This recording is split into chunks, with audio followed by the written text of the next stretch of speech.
आज हम जिस कहानी को डिकोड कर रहे हैं वो है मौर्यांश का एपिसोड 9 मूसक राज का आगमन। देखिए, ये सिर्फ एक कहानी का हिस्सा नहीं है, बल्कि ये एक बहुत ही खूबसूरत मिसाल है कि कैसे बाहर की दुनिया का खौफ, घर के अंदर की जद्दोजहद और एक अलौकिक शक्ति, ये सब आपस में कैसे जुड़ जाते हैं। यहाँ जो भी होता है वो कोई मामूली इत्तेफाक नहीं है।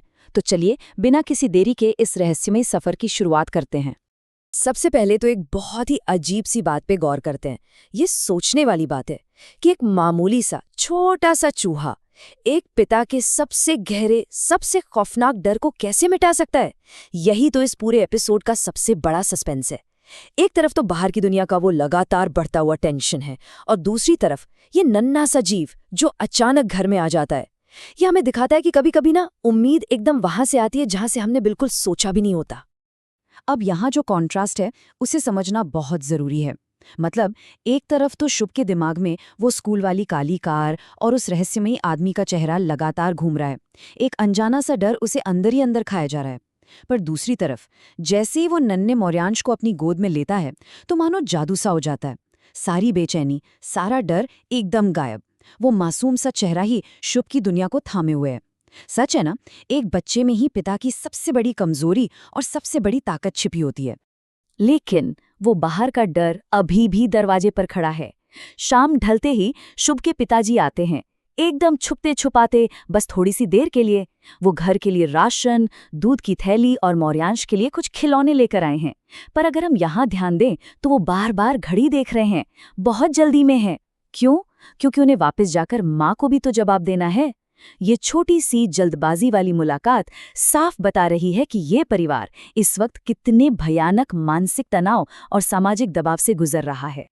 खैर, अब आता है वो टर्निंग पॉइंट, एक ऐसा पल जहां डर अचानक से एक अटूट विश्वास में बदल जाता है। होता क्या है कि मौर्यांश एक छोटे से चूहे को देखकर रोने लगता है।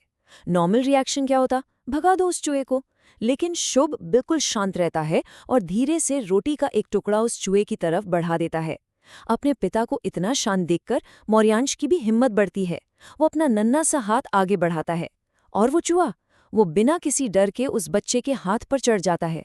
मौर्यांश अब रो नहीं रहा है, वो खिलखिलाकर हंस रहा है।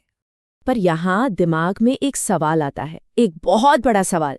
ये जो साधारण सा चूहा था, ये इंसानों से बिल्कुल भी डर क्यों नहीं रहा था? मतलब जब शुभ ने उसे देखा तो उस चूहे की आंखों में कोई खौफ नहीं था, बल्कि एक अजीब सी क्यूरियोसिटी थी, जैसे वो खेलना चाह रहा हो। आमतौर पर जंगली जीव तो इंसानों को देखकर भाग खड़े होते हैं ना, पर इस जीव का ऐसा अजीब बर्ताव, उसकी आंखों की वो चमक, ये साफ इशारा कर रही थी कि दाल में कुछ काला है। और शुभ को भी उसी पल अंदर से ये फील हो गया था कि भाई ये कोई इत्तेफाक तो बिल्कुल नहीं है। इसके बाद इस सारी उथल पुथल के बीच एक बहुत ही सुकून भरा पल आता है। रात हो चुकी है और मौर्यांश सोने का नाम ही नहीं ले रहा। तब शुभ उसे अपनी गोद में लेकर धीरे धीरे झुलाता है और एक बहुत ही प्यारी सी लोरी गाता है, तुझसे है राब्ता। इस लोरी का असर इतना गहरा और शांत होता है कि मौर्यांश की सांसें एकदम स्थिर हो जाती हैं और वो आखिरकार गहरी नींद में सो जाता है। ये वो पल है जो दिन भर की सारी टेंशन, सारी थकान के बाद इस छोटे से परिवार को थोड़ी सी शांति देता है। और फिर कहानी लेती है एक जादुई मोड़। मौर्यांश के सो जाने के बाद भी वो छोटा सा चूहा कहीं नहीं गया। वो वहीं बैठा शुभ को टकटकी लगाए देख रहा है। रोटी खत्म हो चुकी है, पर उसकी आंखों में एक अजीब सी उम्मीद है। फिर शुभ क्या करता है? वो एक रुमाल को मोड़कर मेज पर एक छोटा सा बिस्तर बनाता है और कहता है, लो यहां सो जाओ। और सबसे हैरानी की बात, वो जीव बिल्कुल समझदारों की तरह चलकर उस रुमाल पर जाकर बैठ जाता है, जैसे वो शुभ का एक एक शब्द समझ रहा हो। दोनों के बीच सच में एक अनकहा सा रिश्ता जुड़ गया है। और अब होता है कहानी का सबसे बड़ा खुलासा। ये रात का कोई मामूली मेहमान नहीं था, ये कोई आम चूहा बिल्कुल नहीं था। ये थे मूसक राज। जी हाँ, स्वयं भगवान श्री गणेश के दिव्य वाहन। उस चूहे का वो निडर होना, इंसानों की बात समझना, बच्चे के साथ खेलना, ये सब इसलिए था क्योंकि वो एक दिव्य शक्ति थी जो उस परिवार की, उस छोटे से बच्चे की रक्षा करने के लिए भेजी गई थी। कहानी अब अपने सबसे इमोशनल पॉइंट पर पहुंच चुकी है। रात को जब शुभ सोता है तो उसे एक दिव्य सपना आता है। एक बहुत ही तेज रोशनी फैलती है और साक्षात प्रभु श्री गणेश प्रकट होते हैं। वो कहते हैं, ये चूहा साधारण नहीं, ये मेरा वाहन मूसकराज है।